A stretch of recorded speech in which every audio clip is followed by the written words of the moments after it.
mansion of the billionaire stood like a castle in the city, tall windows shining with golden light, rooms filled with art and furniture worth more than most people would earn in a lifetime. In that house, everything seemed perfect from the outside. Expensive cars waited in the driveway, gardens were trimmed like works of art, and chandeliers lit the halls like stars trapped in crystal. Yet, within those walls, behind the doors where people rarely looked, lived a maid whose life was far from perfect. Her name was Ruth. She had worked in that mansion for 5 long years, always moving quietly, always obeying, always making sure the floors were polished and the curtains hung straight. She wore the black uniform of a maid with a white apron and kept her hair tied back neatly.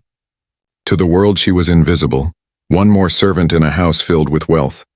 But to her daughter she was everything. Ruth's daughter, Naomi, was only 7 years old.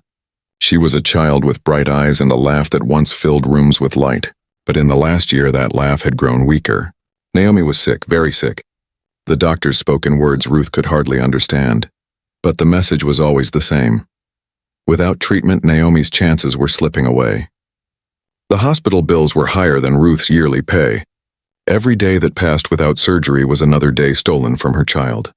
At night, when the house grew silent and the master slept in his king-sized bed, Ruth would sit by the old wooden table in her small rented room. She would count the few bills she had earned, her hands trembling as she realized the money was never enough. She had already sold everything she owned, her jewelry, her furniture, even the old radio her husband once loved before he passed away. She had nothing left to give except her labor, and even that was not enough. Ruth was proud. She had always told her daughter that honesty mattered more than gold. She worked hard because she believed in dignity, even when the world ignored people like her. But now dignity could not buy medicine. Pride could not keep her daughter alive. In the mansion, wealth was everywhere. Gold framed the mirrors. Diamond-studded watches rested on velvet trays. Bundles of cash sat untouched in drawers, money that was spent on luxuries she could not even name. She polished those watches, cleaned those trays, and dusted those drawers, each time feeling the heavy weight in her chest. She would whisper to herself, "If I had only a fraction of this, Naomi would be safe." Every morning before work, Ruth kissed her daughter's forehead. Naomi would hold her mother's hand and ask softly, "Mama, when will I feel better?" Ruth's throat would tighten. She wanted to say soon, but she knew that soon might never come. She would answer with a smile that masked her fear. "One day, my child. One day you will run and play again." And Naomi would nod. Believing her mother's words as children always believe in hope. Ruth's co-workers in the mansion sometimes laughed and joked about the wealth around them, whispering about the jewels they wished they could own. But Ruth never joined them. She stayed quiet, carrying her secret pain. The billionaire, her employer, hardly noticed her. To him, she was a shadow, someone who cleaned the floors and brought tea. He had his own world of meetings, investments, and endless luxury.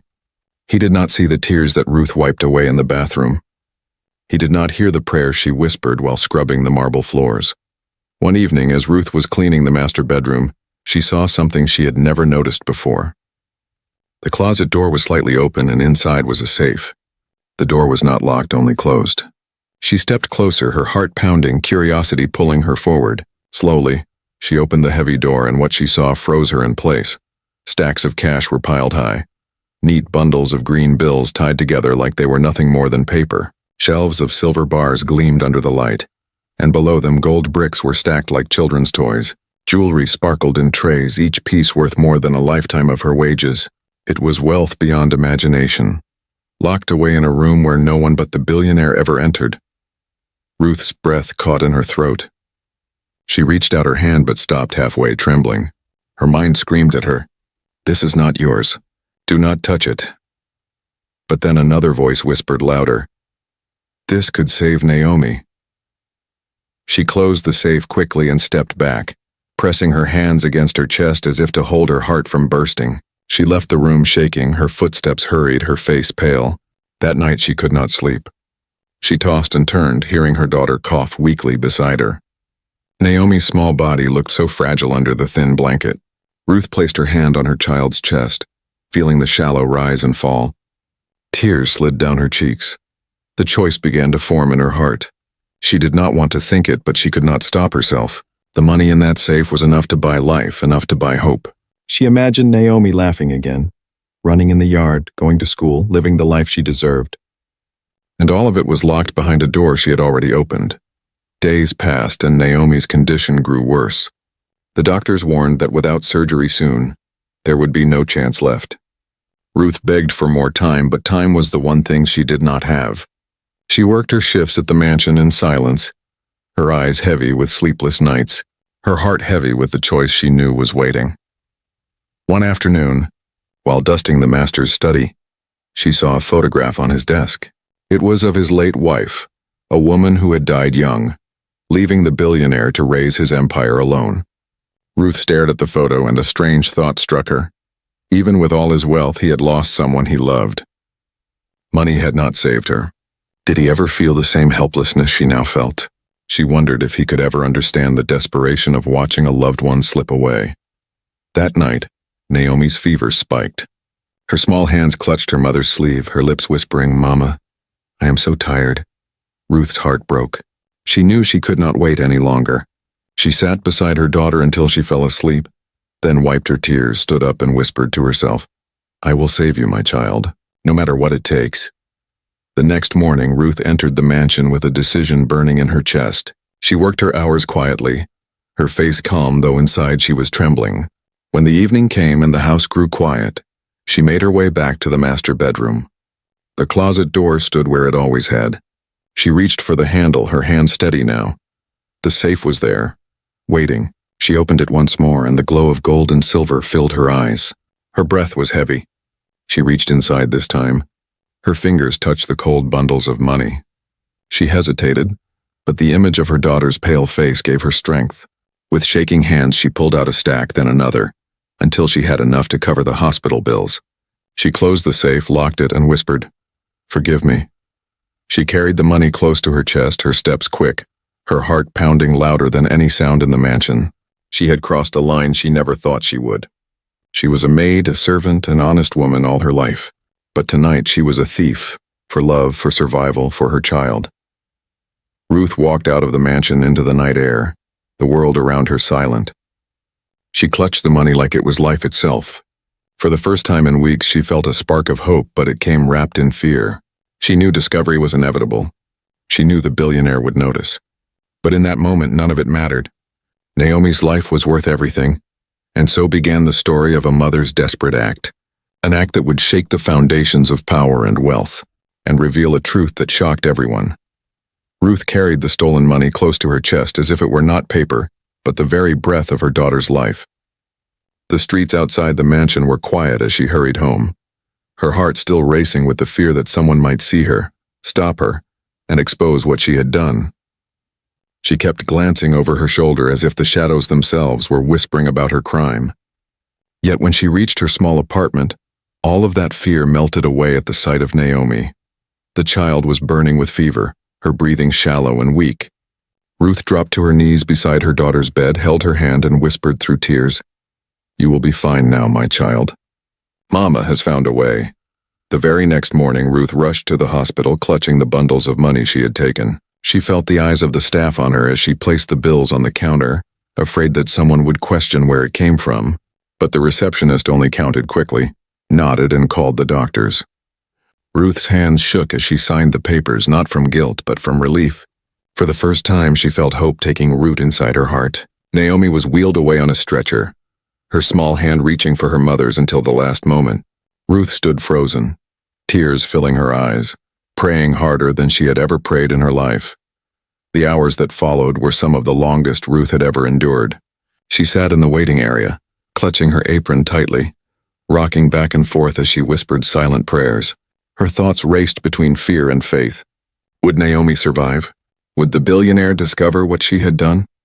Would the police come through the hospital doors to take her away before she even saw her daughter awake again? She tried to silence those thoughts, forcing herself to focus only on Naomi, only on the hope that her little girl might have a future. At last, the doors of the operating room opened. A doctor in green scrubs stepped out, his mask pulled down, his face tired but calm. Ruth rushed to him, her voice breaking. "Please tell me, is she alive?" The doctor gave a small smile, one of quiet victory. "Your daughter is strong," he said gently. The surgery went well. She will need time to recover, but she has been given a new chance. Ruth's legs gave way beneath her and she fell to her knees, sobbing in gratitude. She pressed her hands to her face and whispered, "Thank you, Lord, thank you." When she was finally allowed to see Naomi, Ruth entered the room quietly, her heart pounding as though it might break free from her chest. There lay her daughter, pale but breathing steadily, her chest rising and falling with the rhythm of life. A thin smile curved on Naomi's lips as she stirred, whispering weakly, "Mama." Ruth rushed to her side, holding her hand, kissing her forehead again and again. "I am here, my love. You will be fine now. Mama has taken care of everything." Naomi's small eyes, filled with innocence, blinked slowly, and she drifted back to sleep. For the first time in months, Ruth allowed herself to breathe fully. She sat beside Naomi's bed all night, holding her hand, refusing to let go. She knew what she had done was dangerous, wrong in the eyes of the law, but she also knew that nothing could weigh heavier than the love she carried for her child. In those quiet hours, she convinced herself that maybe, just maybe, the billionaire would not notice what was missing. After all, his fortune was so vast, the safe was so full. Perhaps he would never count, never discover the loss. She prayed that the world would forget her mistake, that life would grant her mercy just this once. But mercy is a rare gift, and fate often tests those who beg for it. While Ruth sat by her daughter's bedside back at the mansion, the billionaire was walking through his study late at night. He had returned from a meeting with clients, tired but restless. His mind wandered as he poured himself a drink, then walked to the safe hidden behind the wardrobe. It was something he did often, not because he needed the money, but because he liked the comfort of knowing his fortune was close at hand. As he pulled open the heavy door, the golden light of wealth spilled into the room. His eyes fell on the stacks of bills, the silver bars, the gold bricks, and then his sharp gaze narrowed. Something was wrong. At first he could not name it. But the more he stared, the clearer it became. One row of bills was thinner. He reached out, counting with practiced eyes, and his hand froze. The exact amount was gone. Not much compared to the treasure before him, but missing nonetheless. A man like him noticed everything, no matter how small. His jaw tightened, his mind racing. He pressed the safe shut, locked it, and called for his head of security. Within minutes, guards were searching the house. Servants were questioned, and whispers filled the mansion like smoke. The next morning, Ruth returned to work, her body heavy with exhaustion after a sleepless night beside Naomi. She moved quietly through the halls, her heart a little lighter with hope for her child, unaware of the storm that was brewing. But soon she noticed the change, the unusual silence, the fearful glances of her fellow maids, the way guards moved sharply through the corridors. Her pulse quickened, her palms dampened with sweat. She knew deep inside that the truth had been discovered. When the billionaire entered the room, his presence was heavier than usual, his expression sharp and unreadable. He stood tall, his eyes sweeping over the staff lined up before him. One by one he questioned them, his voice cold and controlled. When his gaze landed on Ruth, she felt her knees weaken. She tried to steady her breath, to hold her composure, but she could feel the truth clawing at her chest. She wanted to lie, to deny, but the thought of her daughter's innocent face gave her courage of another kind. So when he asked her directly, "Did you take what belongs to me?" Ruth bowed her head and whispered, "Yes, sir." Gasps filled the room. Other servants turned their faces away, unable to believe what they were hearing. Ruth sank to her knees, tears streaming down her cheeks as she confessed everything. She told him of Naomi's sickness, of the night spent praying for help, of the moment she opened the safe and chose love over obedience. Her voice broke again and again, but she did not stop until her soul was laid bare. "I know it was wrong," she cried, her hands clasped tightly in front of her. "I know I should not have done it, but my child was dying. I had no other way. If you must punish me, do so, but I beg you, please do not take away her chance to live. Let her have the life I could not afford to give her." The room was silent. Every servant, every guard, even the billionaire himself stood still. For a long moment no one spoke, and the air felt thick with judgment. Ruth's heart pounded as she waited, expecting anger, dismissal, perhaps even handcuffs. She braced herself for the weight of punishment, for the life she had built to crumble in an instant. But instead of fury, something unexpected flickered in the billionaire's eyes. He looked at her, truly looked at her, and for the first time he saw not just a maid in uniform but a mother trembling on the floor, fighting for her child. He remembered his own wife, the woman he had lost despite all the money he owned. He remembered how powerless he had felt as he watched her slip away. And in Ruth's eyes he recognized the same pain, the same desperation. His lips pressed into a thin line. He dismissed the other servants, leaving only Ruth before him. She dared not lift her head. She expected to hear the words that would end her life as she knew it. But instead his voice came soft, heavy with something no one had heard from him in years. "Stand up," he said. Ruth raised her tearful face, confusion filling her eyes. The billionaire sighed, his shoulders heavy with memories.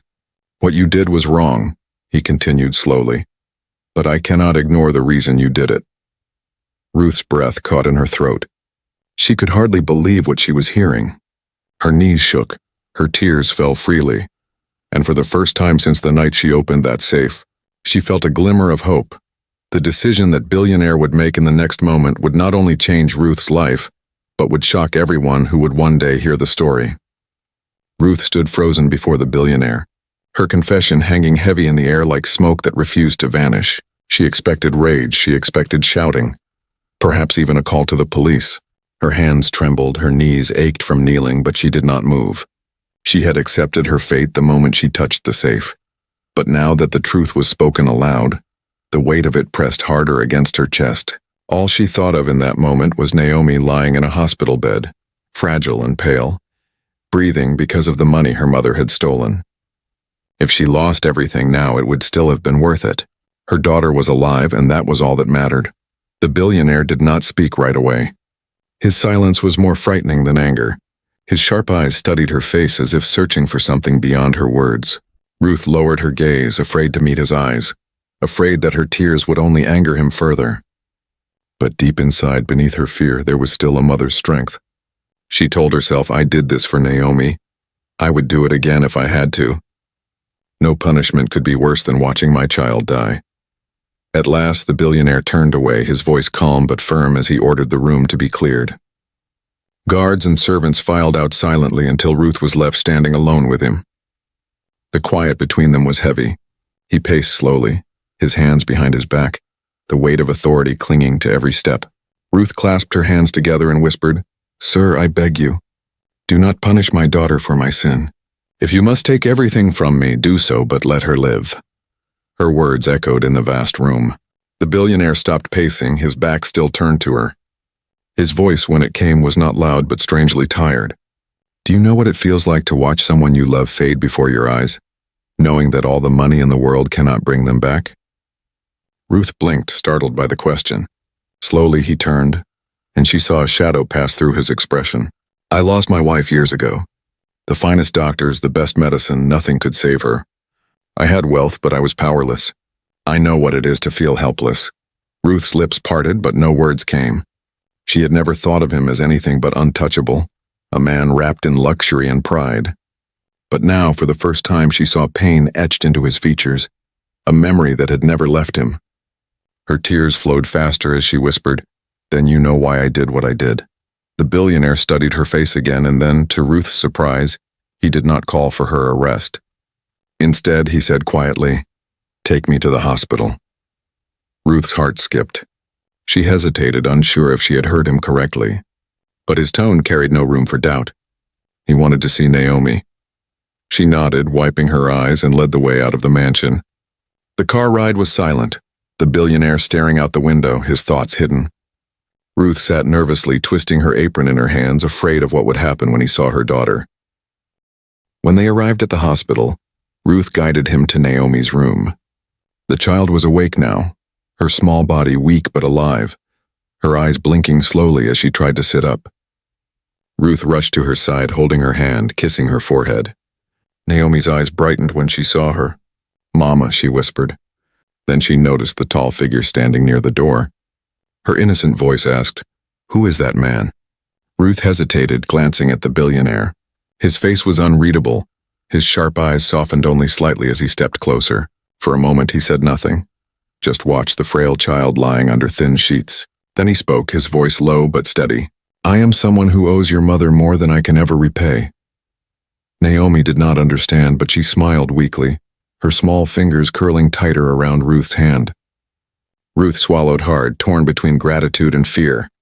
The billionaire stood in silence for a long moment, then turned to Ruth and said, "Your daughter will have everything she needs.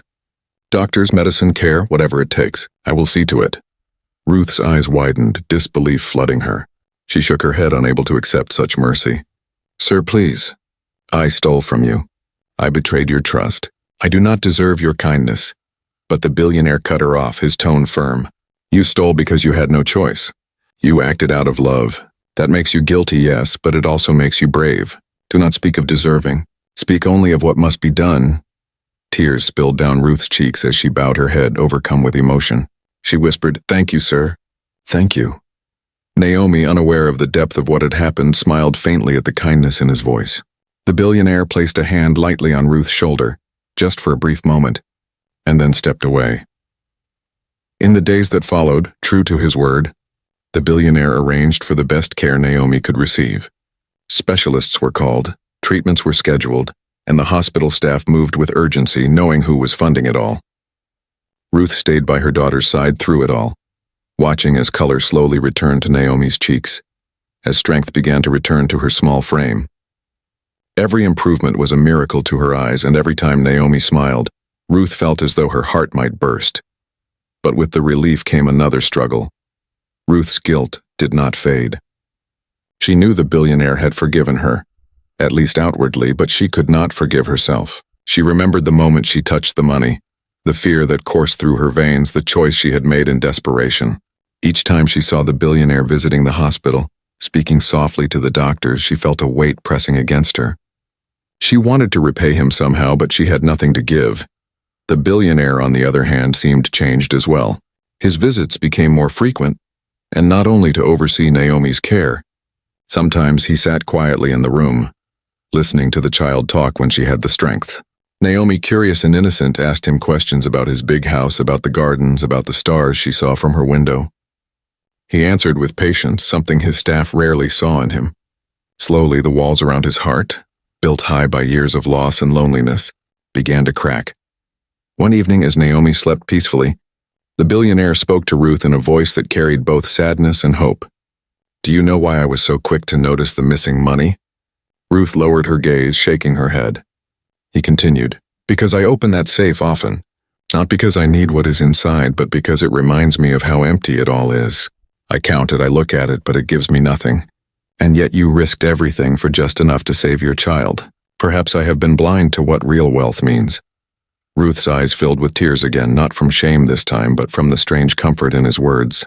For the first time, she felt as though he saw her not as a maid, not as a thief, but as a mother, a woman of flesh and blood who had fought for her child. As Naomi's recovery grew stronger, whispers began to spread outside the hospital. Servants in the mansion told stories in hushed voices about the maid who stole and was not punished, about the billionaire whose heart had softened. Some doubted it, others mocked it, but all of them knew something had changed. A man once feared for his coldness was now spoken of with surprise, even admiration. And Ruth, once invisible in the shadows of his wealth, now stood at the center of a story that would one day inspire many. The battle for life was not only Naomi's fight against illness, but Ruth's fight for her child's future and the billionaire's fight against the emptiness of his own wealth. Together, their lives had collided in an unexpected way, and none of them would ever be the same again. The days following Naomi's surgery seemed like a dream Ruth could hardly believe was real. For weeks she had carried the weight of fear and despair, and now to sit at her daughter's bedside and hear her soft breathing, steadying with strength, it felt like she had stepped into another world. Every small sign of recovery was like a miracle to her. When Naomi opened her eyes fully, when she whispered her mother's name, when she asked softly for water. Ruth sat for hours with her daughter's hand in hers, whispering thanks with every heartbeat. But though joy filled her, guilt lingered like a shadow that refused to leave. She knew the source of this miracle was money she had taken, a crime she could never erase. At the mansion, things were shifting in ways she did not yet understand. The billionaire was a man feared by his business rivals and even by his own staff. His rules were strict, his commands final, yet now, after discovering what Ruth had done and hearing her desperate confession, Something in him had begun to soften. He found himself thinking about her words late at night, the image of her trembling on the floor replaying in his mind. She had stolen from him, yes, but she had done it not for greed, not for comfort, but for love. That thought disturbed him, because it revealed something he had long buried, the memory of his own helplessness when he lost his wife. All the wealth locked in his safe could not buy back her life. He had lived with that truth for years, hardening his heart, telling himself that wealth was all he had left to protect. But Ruth's act tore open a wound he had closed long ago. One evening, as he sat alone in his study, he poured himself a glass of whiskey and opened the safe once again. The bars of gold gleamed, the stacks of cash sat neatly, but he did not see riches. He saw emptiness. His fingers touched the smooth paper of the bills, and he realized how meaningless it felt compared to what Ruth had fought for. He thought of Naomi, a small girl who had been given another chance at life not because of all this wealth, but because her mother had the courage to risk everything. He closed the safe slowly and leaned back in his chair, staring at the ceiling as memories of his wife's last days flooded back. For the first time in years, tears welled in his eyes and he let them fall silently. Meanwhile, Ruth carried her own burden. Every time she looked at Naomi, she felt pride and relief, but every time she thought of her employer, her heart sank. She did not know how long his kindness would last or if his patience might one day run out. She feared that the police would appear at her door, that her freedom would be stripped away, leaving Naomi alone once more. Yet despite her fear, she refused to run. She told herself that if punishment came, she would accept it, as long as her daughter remained safe. She had made her choice and she would not take it back.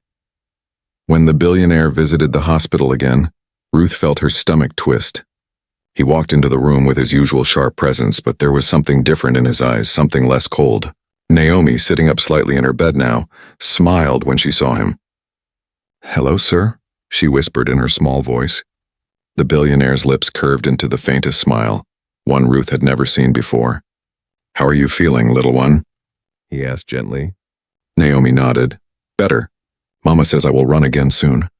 He glanced at Ruth and their eyes met. In that moment, she saw not judgment but something that felt almost like respect. After speaking softly to Naomi for a while, he motioned for Ruth to step outside with him. Fear tightened her chest as she followed him into the hallway. Her hands trembled, but she forced herself to stand tall.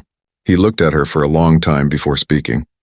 "You stole from me," he said quietly, his voice even. Ruth lowered her eyes, nodding. "Yes, sir, I did, and I am ready to face whatever punishment you decide." She braced herself for the worst, but instead of anger, his voice carried a strange weight of sorrow. "And yet you opened my eyes. You reminded me that wealth is worthless if it cannot give life." Ruth blinked, stunned by his words. She had expected chains, not gratitude. He continued, "I have lived behind walls of gold thinking it would protect me, but it never has. Your desperation showed me something no one else could. You taught me that love is greater than wealth." He paused, his eyes narrowing slightly as though still testing himself. "For that I cannot condemn you. Instead, I will help you." Ruth gasped softly, tears spilling down her face before she could stop them. "Sir, I do not deserve—" He raised a hand, silencing her. "Deserve has nothing to do with it. You are a mother. You fought for your child. That makes you stronger than any man I know." His words struck her deeply and she covered her mouth with her hand, trying to stifle her sobs. From that day forward, the billionaire's actions began to surprise everyone. He instructed his lawyers to cover every cost of Naomi's continued treatment. He sent his staff to ensure Ruth's living conditions improved. He even visited Naomi often, bringing small gifts, sitting by her bedside and listening to her stories. Servants whispered among themselves, astonished at the change in their employer. The man who had once been known for his coldness now showed warmth, compassion, and humanity no one had ever expected. But Ruth remained humble. She continued to serve in the mansion, though her position was no longer the same. The billionaire treated her not as a mere servant, but with a level of respect that made others take notice. Some of the staff grew jealous, others confused, but none could deny that something extraordinary had happened. Ruth's heart remained conflicted, torn between gratitude and guilt. She was thankful beyond words for his forgiveness and his generosity, but she still carried the memory of the night she opened the safe. It was a weight she might never lay down. Naomi, however, blossomed under the care she received. Day by day, her laughter returned, her cheeks gained color, and her energy grew. Ruth watched her daughter play with dolls in the hospital room, then later in the yard, her legs slowly regaining strength. Each smile from Naomi reminded Ruth that her desperate choice had been worth every risk. She would endure any consequence if it meant seeing that light in her daughter's eyes again. The billionaire often stood watching these moments from a distance, his expression unreadable but his heart quietly stirred. He had lost his own family, but in Naomi's joy he felt something he had thought long dead within him, a sense of belonging, of purpose. It was a strange, unexpected gift, and he accepted it silently. Still, not everyone outside understood. Whispers spread beyond the mansion. Businessmen asked questions. Journalists sniffed at rumors of the maid who had stolen and not been punished. Some called it weakness, others claimed it was madness. But the billionaire paid no mind. His world had shifted, and he no longer cared for the judgment of men who measured worth in numbers. What mattered now was something greater, something he had nearly forgotten: the power of compassion. Ruth's life, once invisible, had become a story that carried weight far beyond her small world. Yet she did not think of it that way.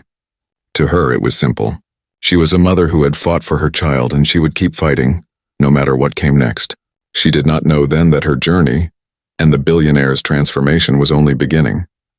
The discovery of what really mattered had only just begun to change them both.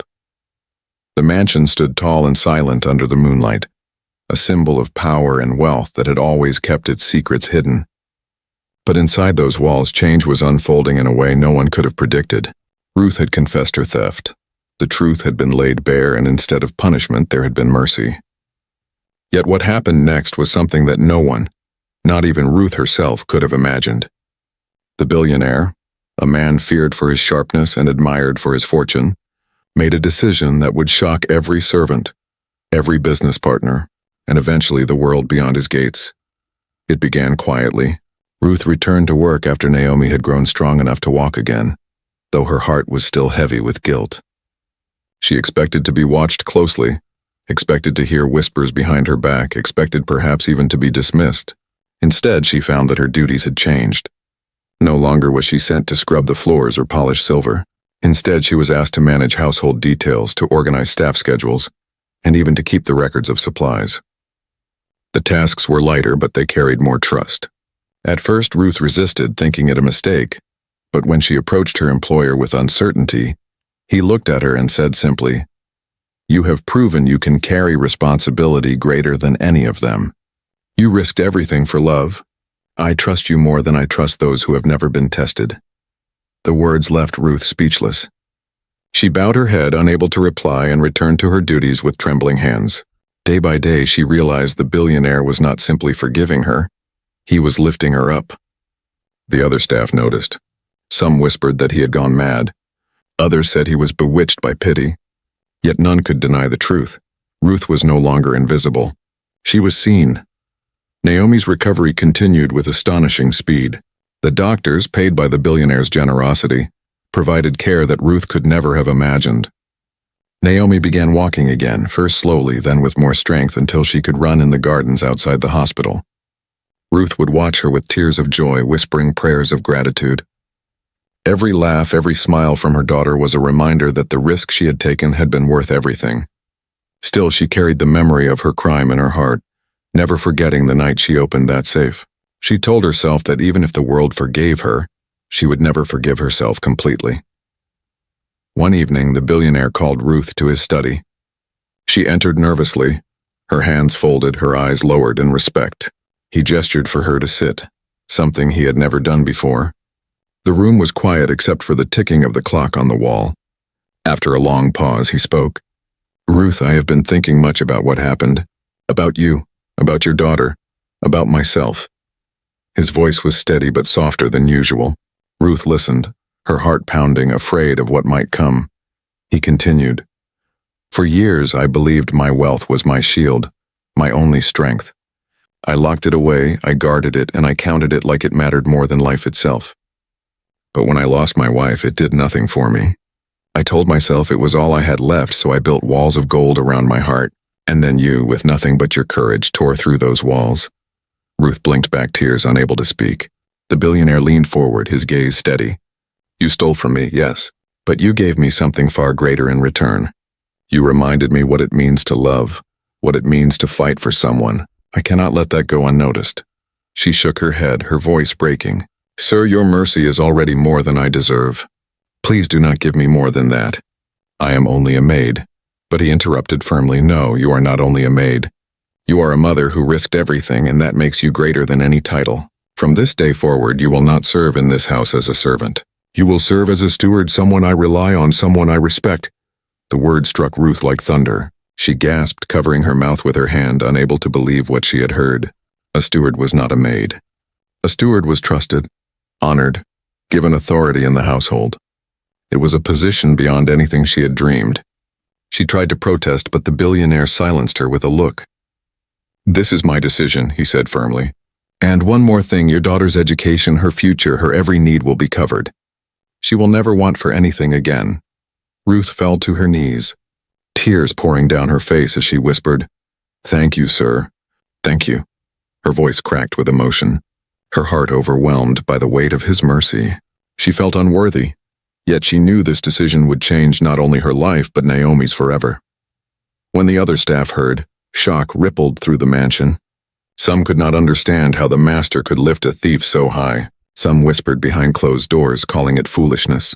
But others, those with hearts not hardened by jealousy, began to see something different.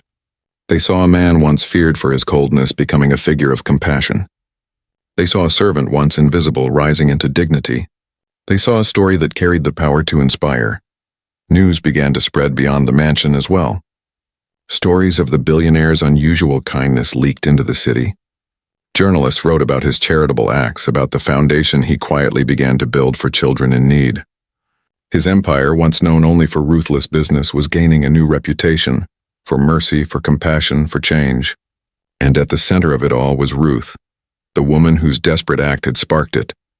Naomi, too young to understand the full weight of what had happened, felt the difference in her life. She went to school with new books, new clothes, and the promise of a future she had once been denied. She often told her classmates, "My mama saved me. She gave me life again." Ruth would hear those words and fight back tears, knowing how true they were. But deep inside, she also knew that without the billionaire's decision, her daughter's story might have ended differently. The shocking decision was not only his forgiveness, but his choice to embrace change, to let one act of desperation transform his world. Ruth, once a maid in the shadows, now walked with her head held higher. The billionaire, once a prisoner of his own wealth, now found meaning in using it for others. And Naomi, once close to death, now carried the light of a new beginning. Their lives, bound by an act of theft, had become a story of grace and redemption, a story that no one in that mansion, no one in that city would ever forget. Ruth had never known a life outside of work and struggle. For years, her days had been measured by long hours in the mansion, scrubbing floors and polishing treasures that did not belong to her, then returning home to her daughter, who grew weaker with every passing day. That was the rhythm of her existence, labor and worry, survival and silence. But after the billionaire's decision, everything began to shift in ways she could barely comprehend. She had expected punishment, disgrace, perhaps even prison. Instead, she was trusted, lifted up, and given the dignity she had thought forever beyond her reach. Her role in the mansion transformed. No longer did she move like a shadow in the halls. No longer did she bow her head whenever her employer passed. She was now the steward of the household, responsible for ensuring everything ran smoothly, trusted with tasks she never imagined. The other servants, once her equals in work, now looked at her with a mix of awe, confusion, and sometimes resentment. Some could not understand why she had been raised so high after committing what they saw as betrayal. Others whispered that the billionaire had lost his mind, allowing mercy to cloud his judgment. But there were also those who quietly admired her courage, who saw in her story a reflection of their own hidden struggles. Ruth carried herself with humility. She did not gloat or flaunt her new position. She worked harder than ever, determined to prove that the trust placed in her was not wasted. She rose earlier than the others, oversaw every detail, and treated the staff not with arrogance but with kindness. Slowly, the whispers of jealousy began to quiet, replaced by a reluctant respect. She had not asked for this honor, but she had accepted it with the grace of someone who had known humiliation and hardship all her life. Outside the mansion, the billionaire's transformation was even more remarkable. Once known as a man of ruthless ambition, a man who built his empire on sharp deals and cold efficiency, he began to use his wealth in ways no one expected. It started with Naomi's care, but it did not stop there. Hospitals received donations, schools were built in poor neighborhoods, and shelters for the homeless were funded. At first, people thought it was a strategy to polish his reputation, a public display to silence critics. But those who watched closely realized it was something deeper. The billionaire had changed. The man who once counted money in a locked safe now poured it out for others, and he did so quietly without seeking glory. Ruth often wondered about the reason for this change. She saw it in his eyes when he visited Naomi, in the way he watched her laugh, in the way his expression softened when he spoke to Ruth about the simplest things. It was as if seeing her desperation and courage had awakened something inside him that had long been buried. Perhaps it was the memory of his wife. Perhaps it was the loneliness that wealth had never cured. Or perhaps it was the realization that true power lay not in keeping wealth, but in using it to save lives. Naomi, innocent and full of life once again, became a symbol of this transformation. She returned to school stronger each day, her laughter echoing through the halls of the mansion when she came to visit her mother. The staff who once looked at Ruth with suspicion now found themselves smiling at Naomi's joy, as if the child's happiness softened even the hardest of hearts. The billionaire, too, seemed drawn to her. He would pause his busy day just to listen to her stories about school, or to watch her run in the garden. His smile, once rare and cold, now appeared more often, though still touched with the weight of memory. Yet for Ruth, joy was mixed with unease. She could not forget the night she opened the safe, the trembling of her hands, the sound of her own heartbeat as she took what was not hers. Even as she watched Naomi flourish, even as she saw the mansion itself change under the touch of compassion, she carried her guilt like a scar. When the billionaire praised her work or trusted her with greater responsibility, she felt a quiet shame in her heart. She often prayed at night asking for forgiveness, not from him, for he had already given it, but from herself. One afternoon, as she walked through the mansion's vast halls, she overheard two guests speaking. They were businessmen, partners of the billionaire, men who had known him for years. One said in a low, incredulous voice, "He has changed. I do not recognize him anymore. He was once the sharpest wolf in the room, and now he speaks of compassion and charity." The other replied, "Do not mistake it for weakness. Perhaps he has found a power greater than wealth." Their words lingered in Ruth's mind long after they left. The truth was, the billionaire had indeed found a new power. His empire grew not through fear now, but through respect. Those who once feared his ruthlessness began to admire his generosity. Contracts were offered not only for profit, but for shared purpose. The mansion, once a fortress of pride, began to feel like a place of life. Even the staff, though still disciplined, walked with lighter steps. It was as if the weight of cold ambition had been replaced with something warmer. But not everyone outside accepted this transformation easily. Rumors spread through the city. Rumors of the maid who had stolen money and been rewarded, of the billionaire who forgave her and changed his ways.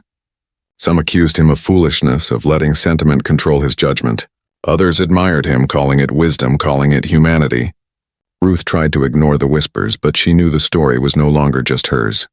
It had become something larger, something that belonged to many. One night, as she tucked Naomi into bed, the little girl asked a question that caught Ruth off guard. "Mama," she whispered, "why is he helping us so much? He is so rich. He does not need to care about us." Ruth stroked her daughter's hair, her heart heavy with the truth. "Because sometimes, Naomi, people forget what really matters, and when they remember, they want to make it right." Naomi frowned thoughtfully, then smiled. "Then I will thank him when I am older. I will tell him he gave me my life back." Ruth kissed her forehead, tears shining in her eyes. "Yes, my love, you will." The billionaire himself seemed to draw strength from Naomi's recovery. Each time he saw her running or laughing, he seemed to stand a little taller, as if a burden he had carried for years was slowly lifting. For Ruth, this was both a comfort and a mystery. She wondered what he truly felt, what memories haunted him when he stared at the stars from his balcony at night. Perhaps she would never know. But she knew one thing: her act of desperation had changed not only her life, but his. And so the mansion, once a place of silence and wealth locked away, became a place of transformation. The power of gold had given way to the power of love, and everyone who entered those doors felt it even if they could not name it. Ruth, the maid who had once been invisible, now walked with dignity. The billionaire who had once been feared, now carried a respect born not of fear but of compassion. Naomi, who had once been close to death, now carried the promise of a future. The transformation of power was not about money at all. It was about the courage of a mother, the mercy of a man who rediscovered his heart, and the reminder that true strength lies not in what we keep, but in what we give. Years passed, and the world around the mansion continued to change, but the memory of what had happened within its walls never faded. Ruth often thought back to that night when her hands trembled as she opened the safe, when she told herself that she had no choice but to steal in order to save Naomi. That single act of desperation, born of love and fear, had set into motion a chain of events she could never have predicted. From being a maid lost in the shadows to standing as a trusted steward, from fearing punishment to witnessing forgiveness, her life had transformed completely. Yet even with all that had happened, she never let herself forget the root of it all: her daughter's fragile breaths, her own tears, and the choice she made for love. Naomi grew strong as the years passed. The weak little girl who once struggled to sit up in a hospital bed now ran through the mansion's gardens with laughter that echoed like music. She attended the best schools, her books and clothes provided not by her mother's wages but by the generosity of the man who had once been her mother's employer. Naomi was bright, curious, and kind, often reminding Ruth of the innocence she had nearly lost. At school, she was known for her warmth and determination. She studied hard, determined to honor the sacrifices her mother had made. To her classmates, she was simply a girl full of dreams, but to Ruth, she was a living reminder that courage and mercy could change fate. The billionaire remained a constant presence in their lives, though always in his quiet, reserved way. He continued to expand his charitable work, funding hospitals, schools, and shelters. People in the city began to speak of him not only as a wealthy man, but as a man of compassion. His reputation, once built on fear and power, had shifted to something deeper, something that inspired respect. He became a figure of quiet legend, not for the riches he hoarded, but for the lives he touched. And still, at the center of his transformation was the story of a maid and her daughter. Ruth never grew comfortable with the praise or the whispers that followed her. She preferred to live humbly, working with quiet diligence, guiding the staff of the mansion with fairness and care. When people looked at her with admiration, she lowered her gaze. She told herself again and again that she had not been noble that night.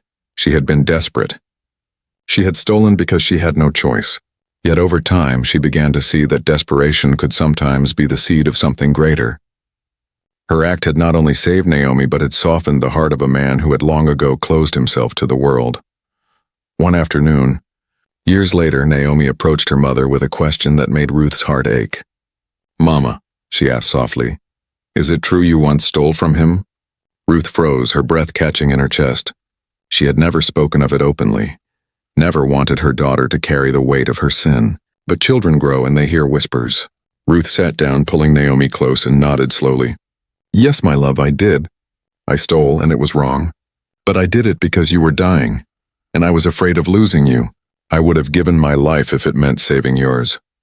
Naomi looked into her mother's eyes, her expression not of anger or disappointment, but of quiet understanding. "And he forgave you?" she asked. Ruth smiled faintly through her tears. "Yes, he forgave me more than I could ever have imagined. And because of that forgiveness, we are here today." Naomi rested her head on her mother's shoulder. "Then maybe it was not just stealing, Mama. Maybe it was love. And maybe love is bigger than right or wrong."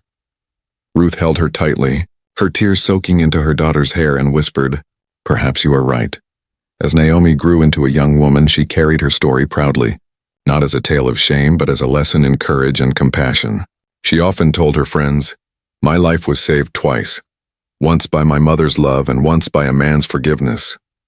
She dreamed of becoming a doctor, of one day saving children the way she had once been saved. Ruth supported her with everything she had, proud of the fire in her daughter's spirit. The billionaire watched from a distance. His heart moved each time he saw Naomi succeed. He knew his wealth had played a part, But he also knew it was Ruth's courage that had given the story its beginning. On quiet evenings, he often thought of his wife, of the life he had lost, and wondered what she would think of the man he had become. He hoped she would see that he had finally learned the truth, that wealth was never meant to be locked away but shared, that love was the only treasure worth keeping. In the city, their story became something of a quiet legend. People spoke of the maid who had stolen and been forgiven, of the billionaire who had chosen mercy over punishment, of the child who had been given life and a future. It was told not as a scandal but as an inspiration, a reminder that compassion could exist even in places ruled by power and money. Ruth herself never sought recognition. She did not want to be known as the maid who stole. She wanted to be known only as Naomi's mother, the woman who fought for her child. And that, in the end, was exactly what she was. Years later, when Ruth grew older and her hair turned gray, she often sat in the garden with Naomi, now grown into a woman, strong and determined. Together they watched the sunset over the mansion that had once been a place of fear and labor, now a place of peace and memory. Ruth would hold her daughter's hand and whisper, "All of this happened because I could not bear to lose you." And Naomi would smile and reply, "All of this happened because you were brave enough to love me more than anything." The billionaire, too, grew older. His empire still vast, but his heart no longer chained to it. He often joined them in the garden, not as a master or employer, but as a man who had found a strange kind of family in the unlikeliest of places. Together they shared a bond stronger than wealth, stronger than pride, stronger even than fear. It was a bond born of desperation, mercy, and love. And so the lasting lesson of their story was simple but profound. Wealth can build walls, but love breaks them. Power can command fear, but compassion commands respect. And sometimes the choices we make in desperation, though flawed, can open the path to redemption. Ruth, Naomi, and the billionaire lived proof of this truth. Their lives were forever marked by that one night, that one act, that one decision that changed everything. The world often remembered the billionaire for his fortune, but those who truly knew his story remembered him for his forgiveness. The world often remembered Ruth as a servant, but those who knew her heart remembered her as a mother who had fought with every breath for her child. And the world often saw Naomi as a girl who had once been close to death, but those who watched her grow remembered her as the child who carried the light of hope into the future. The story lived on, not in books or records, but in the lives it touched, in the whispers of those who retold it, in the children who grew up in schools built by the billionaire's charity, in the patients who survived in hospitals he funded, and in the doctors Naomi one day joined when she fulfilled her dream. It became a reminder that sometimes the most shocking acts are not those of betrayal or crime, but of mercy, of compassion, of love. And so the lesson endured. True power lies not in the money we keep, but in the lives we save. Not in the walls we build, but in the hearts we touch. Ruth never forgot it. Naomi carried it forward, and the billionaire, until his final days, lived by it. Their story was not one of theft or punishment, but of redemption, of transformation, and of love that endured beyond fear.